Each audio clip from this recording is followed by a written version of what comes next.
You know what I was doing the other night? Just standing outside. Just standing there, looking up at the sky. And it occurred to me, it really hit me, that the sky is dark. And I thought, well, of course it's dark. It's nighttime. Feynman, go back inside. But then I thought, wait a second, because here's the thing. The universe is full of stars. Absolutely stuffed with them. Billions of galaxies, each with hundreds of billions of stars. And in every direction you look, no matter which way you point, there should be a star out there somewhere along that line. So why isn't the whole sky just blazing? Why isn't every single patch of the night sky as bright as the surface of the sun? That's a real question. That is not a stupid question. In fact, a fellow named Olbers asked it back in the 1800s, and it bothered people for a very long time. It still sort of bothers me in a fun kind of way. Now let me give you an analogy, and I have to warn you it's not quite right, but it'll get us started. Imagine you're standing in a forest. A really, really big forest. Infinite forest, let's say. Trees in every direction, as far as you could go. Now, if you look in any direction, your line of sight is going to hit a tree trunk eventually, right? You won't be able to see through to open sky, because in an infinite forest there are no gaps. Every line of sight terminates on wood. The same logic should apply to stars. Every line of sight out into an infinite universe full of stars should eventually land on a star. And a star is bright. It is seriously, almost offensively bright. So the whole sky should be as bright as the surface of a star. Every single bit of it. But it isn't. And now you might say, well, maybe the stars are just too far away. Maybe the light fades with distance, and that's why distant stars don't matter much. And I thought that too for a moment. But here is the thing, and this is where it gets a little sneaky. Yes, a star that is twice as far away is 4 times dimmer. But at twice the distance, there is also a shell of space around us that is 4 times bigger, meaning roughly 4 times more stars. So the extra stars exactly compensate for the dimness. You can't escape it that way. The math doesn't let you. I remember once, years ago, I was talking with a colleague about this. We were just sitting around, and I floated that same idea. Maybe it just fades away. And he looked at me and said, no, the numbers cancel. And I sat there for a moment, and I thought about it, and I realized he was completely right, and I had a kind of sinking feeling, which is actually a wonderful feeling because it means you're about to learn something. So what is actually going on? Well, it turns out, and this is one of those things where once you really grasp it, you can't quite see the sky the same way again. It turns out the universe is not infinite in time. That is the key. The universe had a beginning. About 13.8 billion years ago, give or take, everything started. A hot, dense, extraordinarily energetic beginning that we call the Big Bang, which is actually a terrible name because it wasn't really a bang and it wasn't really big in the way we normally mean big. But never mind that, the name stuck. Now, light travels fast, fantastically fast, about 186,000 miles per second, which is so fast that it circles the Earth 7 times in a single second. But fast is not the same as infinite. And so in 13.8 billion years, light can only have traveled a certain distance. Beyond that distance, there's a kind of horizon. And the stars beyond that horizon, their light is still on its way. It left its source. It's been traveling faithfully toward us for billions of years. But it hasn't arrived yet. It simply hasn't had enough time. So the sky is dark, not because the universe is empty. The sky is dark because the universe is young. And I find that when I really sit with it, one of the most beautiful ideas I've ever encountered. The darkness itself is telling you something. It's telling you there was a beginning. Every dark patch between the stars is in a sense a window into the finite age of everything. Now let me push this one level further because the universe has another trick up its sleeve. And this one Edwin Hubble figured out back in the 1920s, and it was a genuinely shocking discovery, the kind of thing where you wonder how people went about their days normally after finding it out.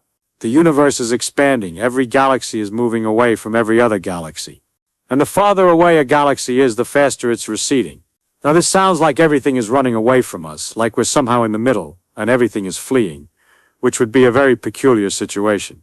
But it's not like that. It's not that the galaxies are moving through space. Space itself is stretching. Everywhere, all at once. The analogy I like, and it's not perfect, no analogy ever is if you take a rubber balloon and draw dots on it with a marker, and then blow it up, every dot moves away from every other dot, not because the dots are running, because the surface they're sitting on is expanding. Any dot you pick feels like the center because everything else is moving away from it. There is no center. The expansion is the thing itself. Now here is where it connects back to our dark sky. When a source of light is moving away from you, the light gets stretched. The wavelength gets longer. You've probably heard a car horn drop in pitch as it drives past you and moves away. That's the Doppler effect, and light does something similar. When the source is receding, the light shifts toward longer wavelengths, toward the red end of the spectrum. We call it redshift. And for very distant galaxies moving away from us very quickly, that light gets shifted so far, the wavelength gets so long, that it drops right out of the visible range entirely.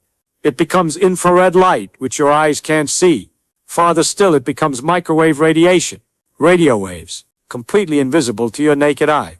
So even the light that does manage to cross the distance to reach us, a lot of it has been stretched into invisibility by the time it arrives. The universe is conspiring in two separate ways to give us a dark sky. One, it hasn't been around long enough. Two, it's been stretching and reddening the ancient light until it quietly disappears. Now, there's something else I have to tell you because it's too wonderful to leave out. All of that stretching and cooling, the microwave radiation that used to be visible light from the very early universe, it's still here.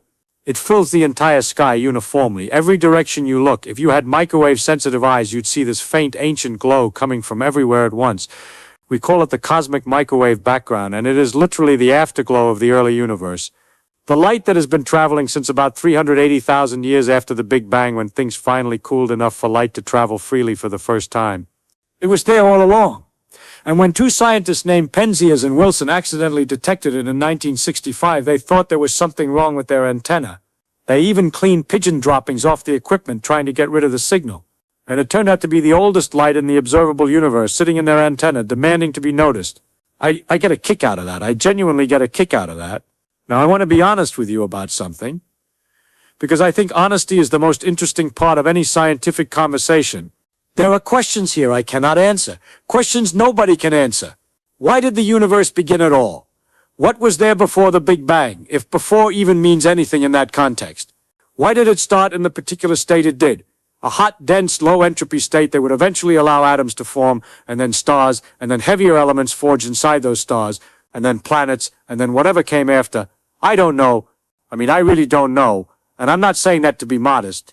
I'm saying it because that is the true and accurate state of our knowledge. There are mathematical frameworks that are sophisticated and beautiful.